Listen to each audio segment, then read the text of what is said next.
जिला गुजरात में बेशुमार जो है सीनियर सहाफियों को जन्म दिया है और खासतौर कलमकारों की तादाद जो है बहुत ज्यादा है। इस वक्त गुजरात से तलखने वाली एक खातून जो है सीनियर सहाफी अस्मा नवाज चौधरी, जो कि इस्लामाबाद की जानी पहचानी शख्सियत हैं और वहां पर बेशुमार टीवी चैनल के साथ उन्हें काम किया बतौर एंकर पर्सन और इस वक्त बतौर रिपोर्टर्स भी काम किया। आज उन्हें गुजरात पहुंची तो गुजरात पहुंचने पर प्रेस क्लब का इन्हें दौरा किया तो हम इनकी जबानी जानना चाहते हैं। पहले तो लोग, ताकि गुजरात के लोगों को खासतौर पता चल सके कि गुजरात की एक बेटी जो है किस तरह सहाफत की दुनिया में आई और किस तरह उसने इस्लामाबाद की जो सरजमीन है मरकज में अपना सहाफत में नाम भी पैदा किया। बेसिकली तो मेरे फादर गुजरात से हैं, लेकिन वो क्योंकि एयरफोर्स ऑफिसर थे तो हमारा ब्रॉटअप जो है मुख्तलिफ शहरों में हुआ और बाय बर्थ मैं इस्लामाबाद से ही रही और मेरी एजुकेशन भी इस्लामाबाद में रही।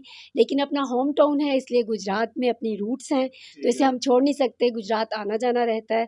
इस्लामाबाद में मैंने तकरीबन गुज़िश्ता 20 साल पहले जो है वो अपने सहाफ़ी ज़िंदगी का आगाज़ किया। इस सिलसिले में मैंने कराची, लाहौर अखबार के साथ नहीं, मैं इलेक्ट्रॉनिक मीडिया से ही मैंने अपना इंटर्नशिप से, अपनी यूनिवर्सिटी के इंटर्नशिप से रेडियो एफएम 100 से अपना आगाज़ किया। उसके बाद फिर इंटर्नशिप के लिए मैं जियो कराची आज के भाव से मैंने अपनी इंटर्नशिप कंप्लीट की, कराची हेड ऑफ़िस में काम किया। देन फिर ज़ाहिर-सी बात है, अपना शहर आपको हमेशा बुलाता रहता है। तो कराची में मैंने 10 साल सर्व किया, लेकिन इस्लामाबाद जो है उसे मैं नहीं भूल पा रही थी। फिर मैंने इस्लामाबाद आके अपनी जो है सहाफ़ी खिदमत जो है वो सरअंजाम जी, पहले तो मैंने प्रोडक्शन बहुत की, टॉक शोज़ की और फिर उसके बाद वक़्त की तब्दीली के साथ आपको पता है मीडिया फ़ास्ट होता गया और उसमें आपको हर काम आना चाहिए। फिर मैंने रिपोर्टिंग की, मैंने एंकरिंग भी की और डिफरेंट चैनल्स हैं, बहुत सारे अपने चैनल्स, आज न्यूज़ है, एआरवाई है, जियो है, बोल न्यूज़ के साथ मैं एसोसिएट रही। जी, अल्हम्दुलिल्लाह, अल्हम्दुलिल्लाह और बड़ा उन्होंने सपोर्ट किया और सबसे ज़्यादा मुझे अपने नेशनल प्रेस क्लब ने सपोर्ट किया, मैं उसकी मेंबर भी हूँ, पीएफयूजे की भी मेंबर हूँ, आरआईयूजे की भी मेंबर हूँ और सबसे बड़ी बात कि जो हमारे कलीग्स मर्द हज़रात हैं, आप लोगों का ये सोच थी कि शायद मीडिया में ख़वातीन जो है वो कामयाब नहीं हो सकती। लेकिन जितने हमारे साथी मर्द हज़रात हैं, उन्होंने हमें ये बताया कि वो एक अच्छा प्लेटफ़ॉर्म हमें मुहैया करते हैं, क्योंकि जैसे कि आप जानते हैं आकाश साहब कि हमारी ड्यूटी टाइमिंग जो है वो बहुत मुनफ़रिद होती है। दिन-रात हम लोग फ़ील्ड में होते हैं और किसी वक़्त भी इमरजेंसी हमें धरनों में, एहतजाज में और ऐसी जगह पे जाना पड़ता है जहाँ पे आपकी सेफ्टी सिक्योरिटी नहीं होती और वहाँ पे हमारे साथी कलीग्स हमें सिक्योरिटी फराहम करते हैं और बिल्कुल एक बॉर्डर के तौर पे काम करते हैं और हमें ये हिम्मत और हौसला देते हैं कि इस वक्त सिर्फ़ और सिर्फ़ आप एक सहाफ़ी हैं, ना कि खातून हैं और हमारे साथ शाना बशाना आप काम कर सकती हैं। और इसी हिम्मत और हौसले से जो है हमने काम किया और अब तो बहुत ज़्यादा वक्त तब्दील हो चुका है। आज से 10 साल पहले आप भी जानते हैं, आप भी सीनियर हैं, आप भी इस फील्ड में हैं कि ख़वातीन का इस फील्ड में आना किस कदर मुश्किल था और काम करना कितना मुश्किल था, क्योंकि अब दुनिया बदली है, सोशल मीडिया आ गया है, लोगों की सोच में तब्दीली आई है, तो इसलिए अब काम करना आसान है। लेकिन हम उस वक़्त काम करते थे जब इस काम को बिल्कुल पसंद नहीं किया जाता था और आप भी इसके ऐनी शाहिद हैं। इवन मर्दों को भी पसंद नहीं करते थे कि इस तरह के आप फील्ड में आएँ और काम करें और बड़े मुश्किल हालात हमने देखे और ऐसे-ऐसे जुमले और ऐसी-ऐसी बातें सुनी और सही। लेकिन वो मेहनत थी हमारी और इसका फल आज हमें मिलता है कि हम अल्हम्दुलिल्लाह कामयाबी से इस काम में। जिस वक़्त मैंने ये फ़ैसला किया फील्ड में आने का, तो बहुत सारे मसाइल सामने आए। सबसे पहले आपको पता है कि अपने रिलेटिव्स ही और फैमिली होती है और फिर वो ऐसा था कि मुझे उन्होंने एक खुदकश बमबार का लक़ब दे दिया कि भई ये तो बिल्कुल ये क्या करने जा रही है।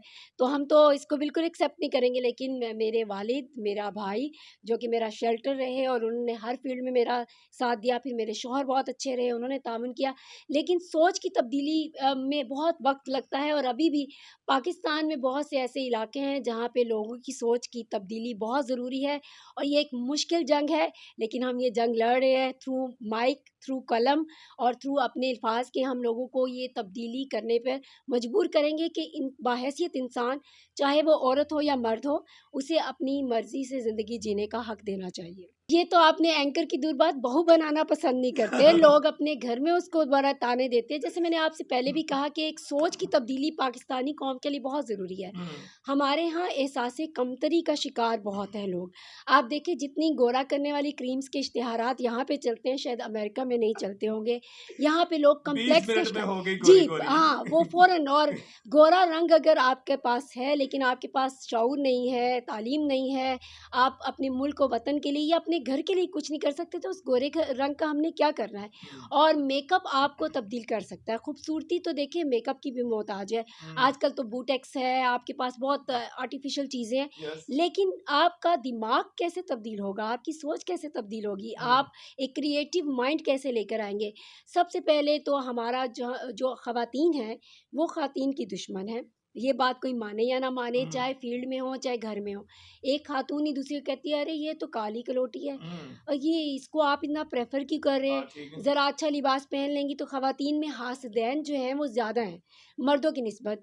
मर्दों को मैंने देखा है वो वो एक नहीं दूसरे को करते। प्रेफर करते हैं, जी, स्पेस जी, जी, देते जी, हैं, जी, जी। और लिबास में भी कोई ख़ास बात नहीं, लेकिन कुछ सोच की तब्दीली बहुत ज़रूरी है। सोशल मीडिया का भी एक वक़्त जल्दी ख़त्म होने वाला है। वक़्त के अच्छा। साथ देखिए तब्दीली, अब जैसे एआई आ गया है, हुँ, वो इन सोशल मीडिया की भी मौत हो जाएगी, क्योंकि हुँ, टेक्निकल चीज़ें ऐसी आ गई हैं कि आपको वक़्त के साथ तब्दीली चाहिए। हमारे यहाँ पाकिस्तान में ये है कि एक ज़माना था कि हर कोई डॉक्टर बन रहा था, इंजीनियर बन रहा था, वकील बन रहा था। एक एमकॉम पे चले गए लोग, सीए करने लग गए लोग, तो एक भाग-दौड़ की तरह, हम रेवड़ की तरह उसमें घुस जाते हैं। ये नहीं सोचते कि क्या ज़हन है, क्या सोच है जिसके हिसाब से हमें अपना करियर जो है वो चुनना चाहिए। इसी तरह मीडिया के साथ भी हुआ, क्योंकि जब मैस कॉम का ज़माना आया तो इतने ज़्यादा मैस कॉम स्टूडेंट्स हो गए, लेकिन अपॉर्चुनिटीज़ ऑफ जॉब नहीं था। हुँ। और फिर उसके बाद हर बंदा जो है वो डिग्री लेके घूम रहा था, क्योंकि चैनल्स के पास इतना मार्जिन नहीं था, उनके पास सैलरीज़ नहीं थी, सेक्शंस नहीं थे। मैं और आप हम अच्छी तरह जानते हैं कि हमने सैटेलाइट चैनल्स में काम किया, लेकिन अब इलेक्ट्रॉनिक मीडिया में सैटेलाइट चैनल्स का एक बुरा दौर जा रहा है। हुँ, हम लोगों ने जो सैलरीज़ इश्यूज़ देखे, हमने बिल्कुल। धरने दिए, एहतजाज दिए, क्योंकि इलेक्ट्रॉनिक मीडिया का किलर आया, सोशल मीडिया। सबके पास एक मोबाइल आ गया, घर में मौजूद चीज़ें आ गईं, हर कोई सहाफ़ी बन गया, हर कोई इन्फ्लुएंसर बन गया। हुँ, उसके बाद आ गया एआई और ग्राफ़िक्स और टेक्नोलॉजी। अब उसके साथ लड़ने के लिए हमें कोशिश करनी पड़ेगी, और किस तरह हम इस चीज़ को मर्ज करके अपनी सहाफ़त को साथ लेकर चल सकते हैं, ये वक़्त की ज़रूरत है। अगर हम ये सोचते रहेंगे कि हमने टेक्नोलॉजी को अपनी सहाफ़त में शामिल नहीं करना, तो बहुत जल्द जो असल सहाफ़ी है, वो बेरोज़गारी का सामना तो इस वक़्त कर ही रहे हैं, लेकिन बहुत जल्द वो इस शोबे से भी ख़ारिज हो जाएँगे, क्योंकि हमें वक़्त के साथ अपने आप को एडवांस करना पड़ेगा, वरना हम डिग्रीज़ लेके बैठे रहेंगे। ये मैं अक्सर आप लोगों से भी आके बात करती हूँ कि आप सब लोग गाइड करें ख़वातीन को। यहाँ पे बहुत सारे शोबे में नाम हम अभी डिस्कस कर रहे थे, बड़ी दबंग ख़वातीन यहाँ मौजूद है, और आपसे ही मैं कह रही हूँ कि एक प्रोग्राम यहाँ की यस। ख़वातीन के लिए भी आप करें। हुँ, लेकिन मुझे अफ़सोस होता है कि यहाँ पे मीडिया के हवाले से, सहाफ़त के हवाले से कोई ऐसा बड़ा नाम नहीं जो गुजरात को रिप्रेज़ेंट कर सके। तो इस हवाले से मैं यही कहूँगी कि वालिदैन जो इतना मास कम्युनिकेशन की डिग्रीज़ बेटियों को दिलवा रहे हैं, उनको प्रैक्टिकली भी लेकर आएँ, सिर्फ और डिग्रियों तक। जी, डिग्रियों तक ना रखें। और ख़ास तौर पर इस प्लेटफ़ॉर्म से मैं ये बताना चाहूँगी कि गुजरात प्रेस क्लब बिल्कुल घर है हमारा। मैं यहाँ आती हूँ, बैठती हूँ, इतना अच्छा एनवायरनमेंट है, आप लोग इतने सपोर्ट करने वाले हैं। बिला झिझक अपनी बेटियों को आप इजाज़त दीजिए, ताकि वो जो डिग्री उन्होंने ली है उसको इम्प्रोमाइज़ कर सकें, और इसका प्रैक्टिकली गुजरात की सहाफ़त में अपना किरदार अदा करें। यहाँ के जो मसाइल हैं ख़वातीन के, उनको सामने लेकर आएँ। इसके साथ-साथ शहर के बारे में आवाज़ बुलंद करें, क्योंकि गुजरात ने हमेशा सियासत में और सहाफ़त में एक बड़ा नाम रखा है।